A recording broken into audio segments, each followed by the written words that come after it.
पत्नी गलत है, गलत व्यवहार मतलब कैरेक्टर से नहीं, मतलब कि बस झगड़ा करना, इस तरह की हरकतें करना। अगर ऐसा है तो आप मिकल को देख लीजिएगा, वो उसने दाऊद के लिए बोला और वो बात रही। और फिर हम अगर गलती पति कर रहा है तो एली याजक के विषय में बाइबल बताती है उसका अस्तित्व ही खत्म हो गया। परमेश्वर ने क्या किया, मैं तुझसे वायदा किया था मैं तेरी गद्दी तुझे दूंगा, पर याद रख मैंने कहा था, पर तू अपने बच्चों को डांटता नहीं है। मतलब अब बात दूसरी आ जाती है, लेकिन एली याजक भी लिखा वो खत्म हो गया, उसके दोनों बेटे भी मर गए, उसको कोई पूछना नहीं, उसको कोई पूछ नहीं रहा। अब हम यहाँ जब बाइबल को पढ़ते तो हमें समझ में आता उपवास रखें, कितने उपवास रखे। हाँ मैंने रखे उपवास, मैंने एक उपवास रखा, फिर काम नहीं बना, 3 रखो नहीं बना, 11 रखो, 20 रखो, 40 रखो, फिर 80 रखो, फिर 40, फिर 40 रखो, जब तक आपको बरकत ना मिल जाए, जब तक समाधान ना हो जाए, जब तक बंधन ना टूट जाए, जब तक वो क्लेश का आत्मा नहीं निकल जाए, तब तक आप लगे रहेगा। क्या आप बाकी चीजों में नहीं लगे रहते? जब आप स्कूल में पढ़ते थे, आप 7th में फेल हो गए, 8th में फेल हो गए, आप अगेन ट्राई, फिर दोबारा ट्राई कर, दोबारा कोशिश करते, किसी भी काम को, एक बिजनेस खोलते हैं, आप नहीं चला, धीरे धीरे धीरे कोशिश करते, समाधान निकालते हैं कैसे चलेगा, क्या करना पड़ेगा। और यहाँ हम हाथ पे हाथ धर के, अधिकतर लोगों को मैं बता रहा हूँ आप लोगों को, पंजाब के पास्टर की बताई मैंने, उसकी पत्नी को अभी डाइवोर्सी है, एक बेटी भी है, उसको पिता का नाम दिया, पति का नाम दिया। अब देखो वो क्या बोलती है, अभी तुम जो काम करते हो उसमें तो बरकत ही नहीं है, पैसा तो है ही नहीं, इसमें आपको काम करना चाहिए। और जितना मैं जानता हूँ उस बंदे ने बाद में सेवा में ध्यान कम देता रहा। अब वो पैसे के लिए बोला इधर से पैसा है, इधर से जुड़ूं, इधर जाऊं, कुछ और करूं, कैसे कमाऊं, वो उसलिए उलझ गया। क्यों, कौन ठोकर का कारण बनी? उसकी पत्नी। तो मैं यही कहना चाहता हूं कि हम लोग प्रार्थना को करें, बाइबल को पढ़ें। परमेश्वर सच्चा है, दयालु है, जिसने तुम्हें बुलाया है वो सच्चा है, वो पक्षपात नहीं करता है। आप उपवास रखेंगे, वो तुम्हें सुनेगा, आप प्रार्थना करेंगे, मांगेंगे। देखा कि जब जब लोग उसके पास गए, जो लोग भी दुखी लोग गए, परेशान लोग गए, उसने दया की, दया दिखाई, मुर्दे को जिंदा कर दिया, दया दिखाई उसने। हम जब बाइबल को जगह जगह जगह पढ़ते कि परमेश्वर ने दया दिखाई, परमेश्वर दयालु है, सर्वशक्तिमान परमेश्वर है। ये हिचकिया रोने लगा, बिलक बिलक करके रोने लगा, बोला तू बचेगा नहीं तो मर ही जाएगा। उसने प्रार्थना की, परमेश्वर ने उसकी 15 वर्ष की आयु बढ़ा दी। दाऊद ने इतनी बड़ी गलती की थी, जब दाऊद रोया, तड़पा और प्रार्थना करने लगा, तब परमेश्वर ने फिर से उसको जीवन दिया, फिर से उसको आशीष दी।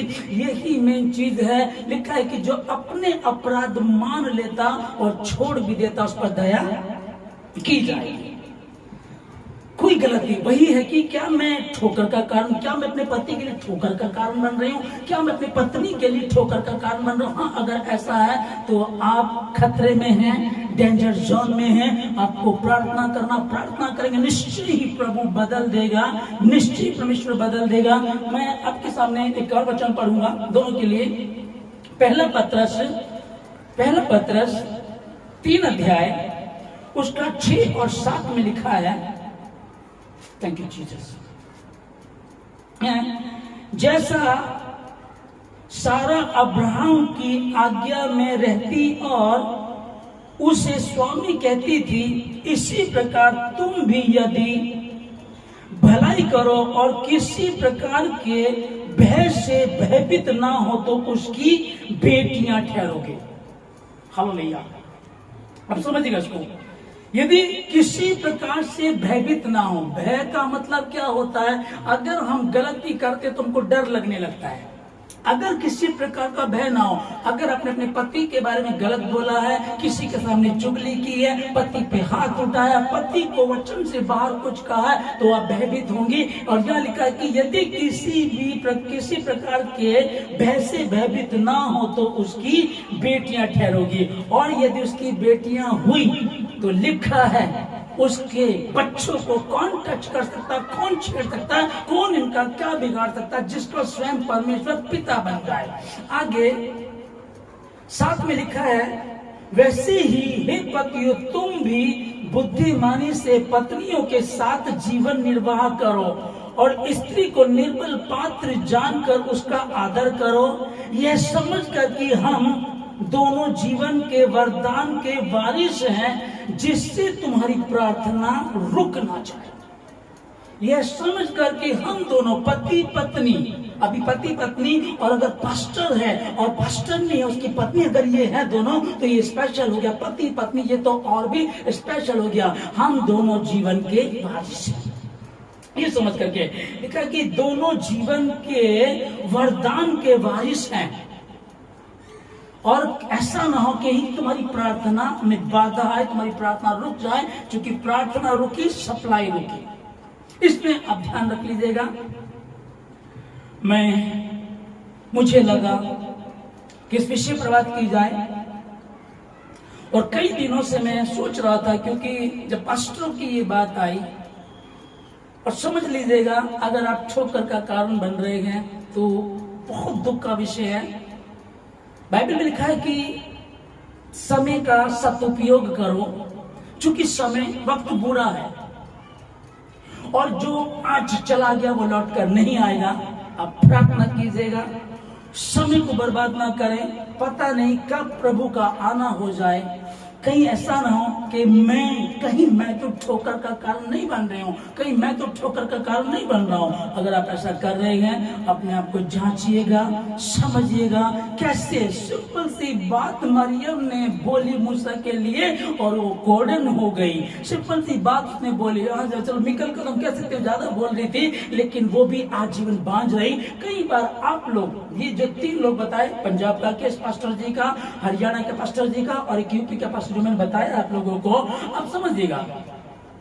इनको लगे नहीं वो बांझ थी तो हमारे तो बच्चे हैं, ओके तुम्हारे बच्चे हैं, ठीक है, तो उसको कोड़ो, तो कोई कोड़ नहीं हुआ। कई बार आप बीमार रहते हैं, सबसे बड़ा कोड़ तो यह जब आप डिप्रेशन में है, इससे बड़ा कोड़ कोई नहीं। जब डिप्रेशन में है, आप पति के साथ है लेकिन साथ नजर नहीं आते, आप कुछ अच्छा पहन रहे हैं, आपको अच्छा लग रहा, कुछ अच्छा खा रहे हैं तो अच्छा नहीं लग रहा, डिप्रेशन है। ये क्यों है? क्योंकि मुझसे अलग होकर तुम कुछ भी नहीं कर सकते। बस जो अपने अपराधों को मान लेता और छोड़ भी देता, उस पर दया की जाएगी। जो और उस पर दया की जाए, परंतु जो अपने अपराधों को छिपाए रखता उसका कार्य सफल नहीं होगा। डाकुओं को देख लीजिएगा, क्रूस पर था, यीशु मसीह से कहने लगा, प्रभु जब तेरा राज्य आए तो मेरी सूधी लेगा।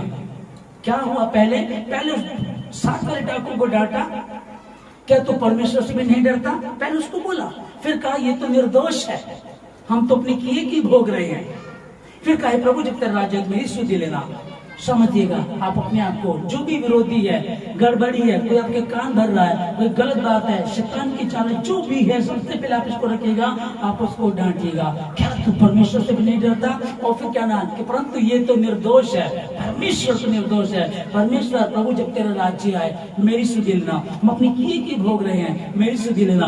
प्रभु ने कहा आज ही तू मेरे साथ स्वर्ग लोक में होगा। आज ही तेरी डिप्रेशन, तेरी टेंशन, तेरे झगड़े, तेरे क्लेश यीशु मसीह के नाम से मिट जाएंगे यीशु मसीह के नाम में। स्त्री सारा की तरह अब्राहम का आदर करती थी, उस तरह से करे। और यदि किसी भय से भयभीत ना हो तो तुम उसकी बेटियां ठहरोगी। और इससे बड़ा नाम हो ही नहीं सकता कि मैं परमेश्वर का बेटा हूं, मैं परमेश्वर की बेटी हूं। उसने कहा जो तुमको छूता तुम्हें नहीं, मेरी आंख की पुतली ही को छूता है। फिर किस बात का डर? जमीन और आसमान का बनाने वाला परमेश्वर मेरा पिता बन गया, अब कोई गड़बड़ नहीं हुई। तो कहां आई मुश्किलें आएंगी, लेकिन मुश्किलें आएंगी, ठहरेंगी नहीं, क्योंकि मसीह के साथ, मसीहों के साथ मसीह खड़ा, उसने अपना पवित्र आत्मा तुमको दिया है। पर कब? यदि किसी वजह से भयभीत ना हो तो। और वैसे ही पतियों तुम भी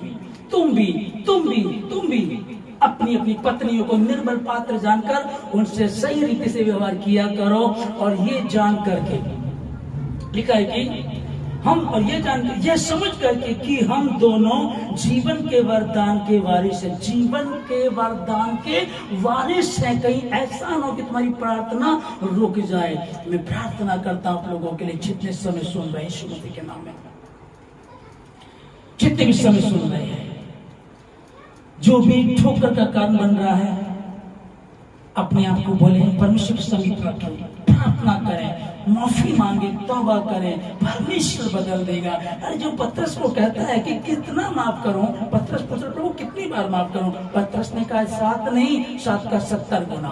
तो प्रभु माफ करने वाला है, अभी भी वक्त है।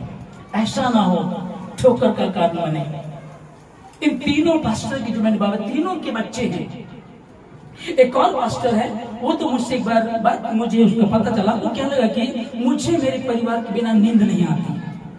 तो मैंने कहा कौन कह रहा है कि परिवार के बिना रहो? कहता नहीं, मेरी पत्नी कई बार अपने मायके चली जाती है, उधर ज्यादा रहती है, इधर नहीं रहती। कई बार तो मैं चिंतित रहता हूँ परिवार के लिए, बच्चों के लिए। तो ऐसा करके आप गलत कर रहे हैं। आप पहले जान लीजिएगा, अगर पास्टर से विवाह किया है, आप उसकी संगनी हैं, सेवा में साथ हो। ऐसा ना हो कि जैसे आदम कि पत्नी हव्वा ने गलती की थी, पाप जगत में आया, ऐसा ना हो जाए। अब ठोकर का कारण ना बन जाए। प्लीज मैं प्रार्थना करता हूं आप बहनों से कि वक्त रहते समझ जाइएगा, वक्त रहते समझ जाएगा कि कितने लोग ऐसे हैं। हम परिवारों से मिलते हैं जब उनके पति दारू पी रहे हैं, नशा कर रहे हैं, गलत काम में हैं। वो चाहती हैं कि हमारे पति पास्टर होते तो अच्छा होता, पास्टर बन जाए तो अच्छा है। और आपको पास्टर मिल गए, आप आदर नहीं कर रहे, आप उनको छठों में उड़ा रहे हैं। मूसा मेरा नबी है, दाऊद मेरा प्रिय है, और एक एक खादिम जो भी है।